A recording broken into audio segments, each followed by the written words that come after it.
नमस्कार, जय श्री महाकाल। वर्ग 3 भर्ती में जो 7.7 को लेकर के डिवीज़न बेंच का जो फैसला है वो हार्ड एंड रिजर्व रखा गया है। ऑनेबल श्री जस्टिस आनंद पाठक और honourable Shri justice BP Sharma के द्वारा ये जो है 8 जुलाई 2026 को सुनवाई हुई थी और उसमें फैसले को हार्ड एंड रिजर्व रखा गया है। तो आप सोच सकते हैं कि यह फैसला आने में कितने दिन का समय लग सकता है।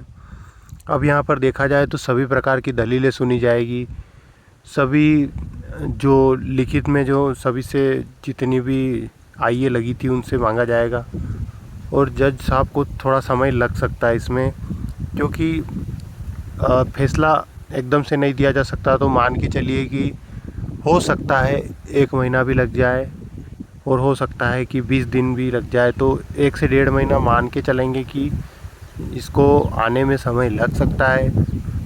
यहाँ पर जो डिवीज़न बेंच का फैसला है वो किसके पक्ष में जाएगा ये अभी कह पाना मुश्किल है, लेकिन हाँ, भर्ती प्रक्रिया को पूरी तरह से अभी जो है स्थगन मिल चुका है, क्योंकि यहाँ पर हम देख रहे हैं कि जो 7.7 वाले हैं जिन्होंने यस कर दिया है वो अब नो के लिए भी इसमें आईए लगा चुके हैं। तो कहीं ना कहीं देखा जाए तो ये भर्ती का पूरा भर्ता बना चुके हैं। तो हम लोगों को अब जो है मानसिक रूप से जो अभी हम लोग जो फेस कर रहे हैं वो सभी के साथ कहीं ना कहीं एक चोट साबित हो रही है कि हम किस तरह से इस भर्ती में फंस गए हैं। जो 3200 पोस्टें थी वास्तव में उनके लिए अलग से इनको निकालनी थी और जो बाकी नॉन आरसीआई वाले हैं उनके लिए इनको पोस्ट अलग से ही जारी करनी थी, ताकि यह पहले से ही सुरक्षित मानी जाती और इस भर्ती प्रक्रिया को डिले नहीं किया जाता। तो कहीं ना कहीं आज हमारे लिए जो समय लग रहा है लगभग 6 महीने का समय होने को आया है।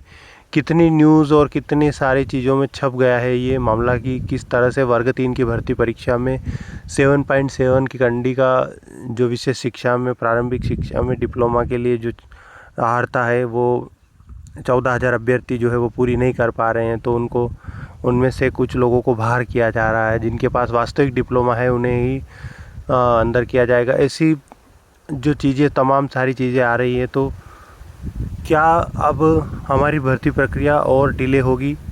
तो कहीं ना कहीं हम देख रहे हैं कि वापस से अगर फैसला आएगा फिर नई मेरिट बनेगी और रिज़ल्ट तो अब 100% नया ही आएगा, क्योंकि जो है इसमें कितने सारे लोग बाहर होते हैं ये अभी बता पाना मुश्किल है, क्योंकि अभी हम देख रहे हैं कि किस तरह से जो है वो हमारे सामने चीज़ें होके आ रही है कि कितने लोग जो है मध्य प्रदेश में आरसीआई वाले जिनके रजिस्ट्रेशन है कुछ 2200 ऐसे कुछ रजिस्ट्रेशन पूरे एमपी में बता रहे हैं। तो हो सकता है कि रिज़ल्ट में परसेंटाइल का फ़र्क पड़ जाए, क्योंकि बहुत सारे अभ्यर्थी बाहर होंगे। तो अब ये बता पाना मुश्किल है कि कितना परसेंटाइल जो है रिज़ल्ट डाउन होगा अप होगा, लेकिन हम पूरी तरह से इस भर्ती प्रक्रिया में जो है फंस चुके हैं।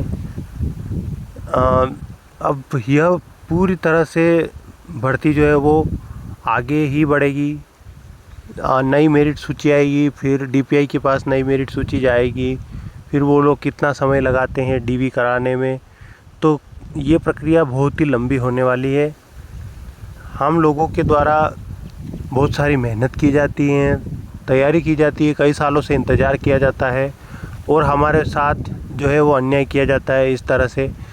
तो कहीं ना कहीं देखा जाए तो हमारी मेहनत पर पानी फिरता है इस तरह से। हम लोगों को कोई भी नहीं सुनने वाला, क्योंकि जहाँ भी जो है हम जिस तरह से इन मुद्दों को उठाते हैं और हमें दबा दिया जाता है। क्यों कोई भर्ती में पारदर्शिता नहीं रखता है? कोई जवाबदेही क्यों नहीं होती किसी अधिकारी की? एक अधिकारी चाहे तो निर्देशिका बनाते वक्त भी इन सारी तमाम चीज़ों को देख सकता है।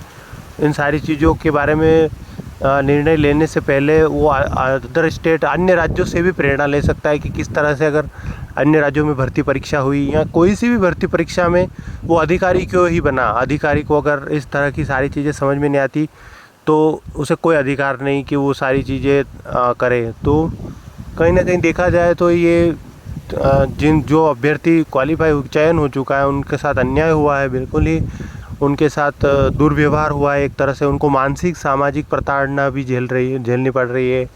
और कुछ तो आर्थिक रूप से इतने कमज़ोर है कि आज उनको प्राइवेट स्कूल में नौकरियां तक नहीं मिल रही, क्योंकि प्राइवेट स्कूल वालों ने साफ कह दिया उन्हें कि अगर आप चयनित हो गए, बीच में हमें छोड़ के चले गए, तो हमारा पूरा साल जो है वो हमारे स्टूडेंट की पढ़ाई में ख़राब होगा। तो ये जो कुछ अभ्यर्थी प्राइवेट स्कूल में पढ़ा रहे थे, कुछ अतिथि शिक्षक में भी पढ़ा रहे थे, जो बाहर हो चुके हैं अतिथि शिक्षक में से, उनके लिए भी कहीं ना कहीं खतरा मंडराता हुआ नज़र आ रहा है। वो लोग बेरोज़गार पूरी तरह से हो गए हैं, क्योंकि उनकी जगह पर नया जो है कोई प्रमोशन से आएगा तो कोई अभी जो नई वाली भर्ती आई थी वर्ग 2 की, इसमें वर्ग 2 के जो चयनित हैं नए अभ्यर्थी वो आ चुके हैं। तो कहीं ना कहीं देखा जाए तो ये सभी अभ्यर्थियों के लिए जो है डिले होना बहुत बड़ा दुख का कारण हो सकता है, क्योंकि ये भर्ती प्रक्रिया अगर डिले होती है तो विद्यार्थियों का जो अभ्यर्थी है वो पूरा साल ख़राब कर चुके हैं अपना, और दूसरी भर्ती प्रक्रिया भी नहीं है उनके पास में, कोई मौका नहीं है।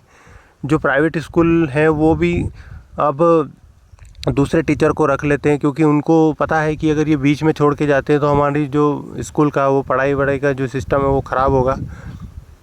तो ये अभ्यर्थियों के लिए जो है कहीं ना कहीं हम देख रहे हैं कि बहुत ही बड़ा आघात है। क्यों कोई इसमें जवाबदेही नहीं है? क्या मध्य प्रदेश में हम लोग इसी तरह से हर भर्ती प्रक्रिया को कोर्ट में ही घसीटते हैं? क्या ये सब प्लान्ड होता है, प्लान से किया हुआ होता है? क्यों कोई इस तरह से निर्देशिका बना नहीं सकता? क्या उनके पास इतना भी समय नहीं है? अगर वो इतनी बड़ी परीक्षा ले सकते हैं, इतनी सारी चीज़ें कर सकते हैं, तो क्यों वो एक अच्छे से भर्ती नहीं करा पाते हैं? ऐसा क्या कारण है? मध्य प्रदेश का युवा जो है हर बार कहीं ना कहीं ठोकर खाता ही आता है। तो इसका कारण जो है विद्यार्थियों की एकजुटता नहीं हो पाना। आप अनुच्छेद 19 का प्रयोग कीजिए, शांतिपूर्ण तरीके से अगर हम ज्ञापन देते हैं तो ये हमारा अधिकार है। तो क्यों हम लोग भोपाल में इकट्ठा नहीं हो सकते हैं? भोपाल में जो है जब भी मैं जाता हूँ या कोई भी जाता है तो 19 से 20 लोग ही आते हैं। तो ये हमारी सबसे बड़ी कमी है, संख्या बल। अगर महिला अभ्यर्थी, पुरुष अभ्यर्थी सभी मिल कर के प्रयास करते तो आज इतना बड़ा जो है वो हमारे साथ छल नहीं होता। ये कहीं ना कहीं हमारी ही कमजोरी है कि हम लोग जो है समय रहते भर्ती प्रक्रिया को अच्छे से नहीं करवाने के लिए बोल पा रहे हैं। तो आगामी जो भी रणनीति बनेगी उसके लिए आइए और वीडियो को लाइक कीजिए, सब्सक्राइब कीजिए चैनल को। धन्यवाद।